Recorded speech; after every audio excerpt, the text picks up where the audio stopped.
എല്ലാവർക്കും good morning. പുതിയൊരു വീഡിയോയിലേക്ക് എല്ലാവർക്കും സ്വാഗതം.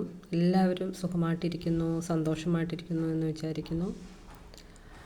ഇന്ന് ഞാനിവിടെ കാണിക്കാൻ പോകുന്ന ഒരു പ്ലാന്റാണ്. ഇത് നമ്മുടെ വീടുകളിലെല്ലാം നട്ട് വളർത്തേണ്ട ഒരു പ്ലാന്റാണ്.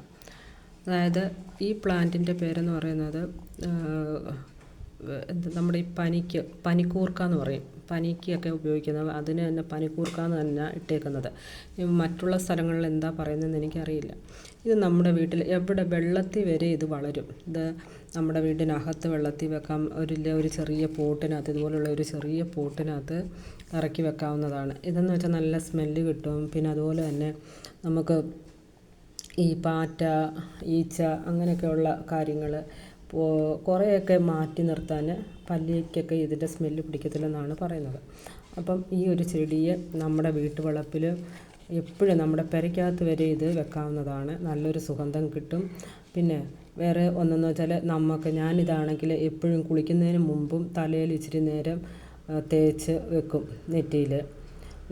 നെറ്റിയിലല്ല, നമ്മുടെ ശിരസിൻ്റെ സെൻറ്ററിൽ അവിടെ ഇങ്ങനെ ഇതും പിന്നെ കുറച്ച് തുളസി ഇലയും കൂടി ഇങ്ങനെ എവിടെ ഇങ്ങനെ തേക്കും.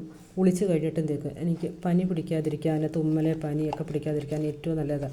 അതുപോലെ തന്നെ കുളിച്ച് കഴിഞ്ഞിട്ട് നമ്മുടെ കുഞ്ഞുങ്ങളുടെ തലയിലും നമുക്ക് എല്ലാവർക്കും ചെയ്യാവുന്നതാണ്.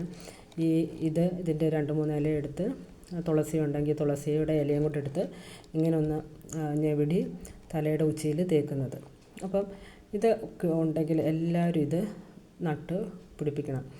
ഈ പറയുന്ന നമുക്ക് പുറം രാജ്യങ്ങളിലൊന്നും ഉള്ളപ്പോൾ അറിയത്തില്ലായിരുന്നു ഇതൊക്കെ എന്തുവാണെന്ന്, ഏതൊക്കെയാണെന്ന്.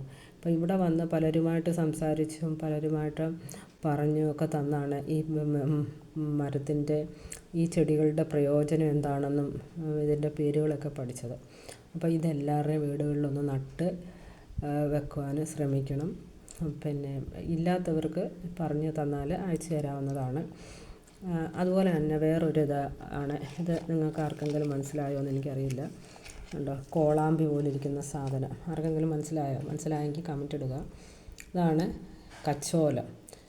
ശരിക്കും എന്ത് രസമാണ് കാണാമെന്നറിയാമോ? നമുക്ക് നേരിട്ട് കാണുമ്പോൾ ഭയങ്കര ഒരു രസം. എന്ത് നല്ല പച്ചപ്പാന്ന് നോക്കിക്കേ. ഇതാണ് കച്ചോലം എന്ന് പറയുന്നത് പഴയ ആൾക്കാർക്കെല്ലാം അറിയാവുന്നതാണ്. ഭയങ്കര മനുഷ്യന് മാറ്റി നിർത്താൻ പറ്റാത്ത ഒരു സാധനമാണ്. എല്ലാ ആയുർവേദ മെഡിസിനിലും ചേർക്കുന്ന ഒരു സാധനമാണ് കച്ചോലം. കച്ചോലത്തിന് ഭയങ്കര വിലയാണ്. ഇതിൻ്റെ പൂവും കായും, കായില്ല പൂവുണ്ട്. ഇതിനൊരു വെള്ള പൂ പിടിക്കും. നല്ല രസം അത് കാണാൻ. ഈ പച്ചയ്ക്കകത്ത് വെള്ള പൂ പിടിച്ച് നിൽക്കുന്നതാണ്. അതുപോലെ തന്നെ ഇതിൻ്റെ കിഴങ്ങാണ് നമുക്ക് ഉപയോഗിക്കുന്നത്. ഇതിൻ്റെ ഇലയും ഒക്കെ ഉപയോഗിക്കാം. പണ്ട് കാലത്ത് കുഞ്ഞുങ്ങൾ ജനിച്ചു കഴിഞ്ഞിട്ട് ഈ വിരയുടെ ശല്യം വരുമ്പോൾ ഇതിങ്ങനെ നെറ്റിയിലും കഴുത്തിലും തലയിലൊക്കെ അമ്മച്ചിമാർ അമ്മൂമ്മമാരൊക്കെ ഞെവിടി തേക്കുന്നത് കണ്ടിട്ടുണ്ട്. നല്ലൊരു മണമാണ്. ഇതും നമുക്ക് വെള്ളത്തിൽ വളർത്താൻ കഴിയും, നമ്മുടെ വീട്ടിൽ വളർത്താൻ കഴിയും. ഇതും അന്യം നിന്ന് പോകുന്ന ഒരു ചെടിയാണ്. പക്ഷെ ഞാനൊന്നും ഓർക്കുന്നത്, ചില ചെടികളൊക്കെ നമുക്ക് അന്യം നിന്ന് പോയാലും ഇപ്പോൾ പലയിടത്തും ഇത് കാണാനില്ല. പക്ഷേ അത് എവിടെയെങ്കിലും അതിൻ്റെ വേരുകൾ കിടന്ന് മഴ പെയ്യുമ്പോൾ വേര് പൊട്ടി കിളിച്ച് ഉണ്ടാകും. ഇവിടെ ആകുമ്പോൾ ചൂടാകുമ്പോൾ അത് ഉണങ്ങിയതായിരുന്നു. ഇപ്പോൾ 2 മഴ കിട്ടിയപ്പോഴത്തേനും അവർ പൊട്ടിക്കിളിച്ച് വന്നു. അപ്പം എനിക്ക് മനുഷ്യൻ മാത്രമേ ഉള്ളെന്ന് തോന്നി. മരിച്ചു കഴിഞ്ഞാൽ വീണ്ടും ഒന്ന് പൊട്ടി തളർത്ത് വരത്തില്ല എന്ന് നമ്മൾ വിശ്വസിച്ച് പോകുന്നത്. മരണം എന്നത്തേക്കുമായിട്ടുള്ള ഒരു നിദ്ര തന്നെയാണ്. അതിനാൽ നമ്മൾ നമ്മുടെ കിട്ടുന്ന സമയങ്ങളൊക്കെ നമ്മൾ യൂസ് ചെയ്യുക. നല്ല നല്ല പ്രവൃത്തികൾ ചെയ്യുക, നല്ല കാര്യങ്ങൾ കേൾക്കുക, കാണുക, പിന്നെ യാത്രകൾ പോവുക ഒക്കെ ചെയ്യുക. അപ്പോൾ ഒരു യാത്ര പോലും ചോദിക്കാൻ പറ്റാതെയാണ് മരണം നമ്മളെ തേടിയെത്തുന്നത്. അതിനാൽ ഈ ചെടികളൊക്കെ യൂസ് ചെയ്യുക എല്ലാവരും. കച്ചോലം ഇതുപോലെ നല്ല മണമാണ്. കച്ചോലത്തിന് നല്ല മണമാണ്. ഇതിനൊരു വെള്ള പൂ വരും.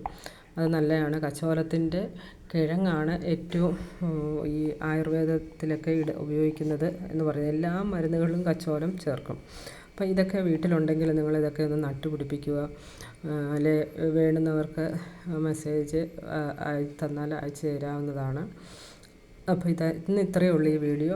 അന്നേരം എല്ലാവർക്കും ഇഷ്ടപ്പെടുകയാണെങ്കിൽ ഒന്ന് ഷെയർ ചെയ്തേക്കണേ, ഒന്ന് സബ്സ്ക്രൈബും ലൈക്കും ചെയ്തേക്കണം. കാരണം എന്ന് വെച്ചാൽ മറ്റുള്ളവരോട് അറിഞ്ഞ് ഇതിൻ്റെ ഉപയോഗം ചിലർക്ക് അറിയത്തില്ലായിരിക്കും. വീട്ടുവളപ്പിലൊക്കെ കാണുമായിരിക്കും. ഞങ്ങളുടെ ഈ പത്തനംതിട്ട ജില്ലയിൽ ശരിക്കും ഉണ്ട് ഇതൊക്കെ, പാടത്തൊക്കെ കാണുന്നുണ്ട്.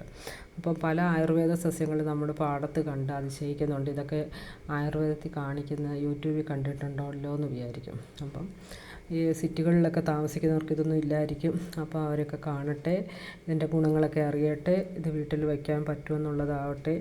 അപ്പോൾ അങ്ങനെ ഉള്ളവർക്ക് വേണ്ടി നിങ്ങളെല്ലാവരും ഇതൊന്ന് കണ്ട് ഷെയർ ചെയ്യുകയും ലൈക്ക് ചെയ്യുകയും ചെയ്യുക, സബ്സ്ക്രൈബ് ചെയ്യുക.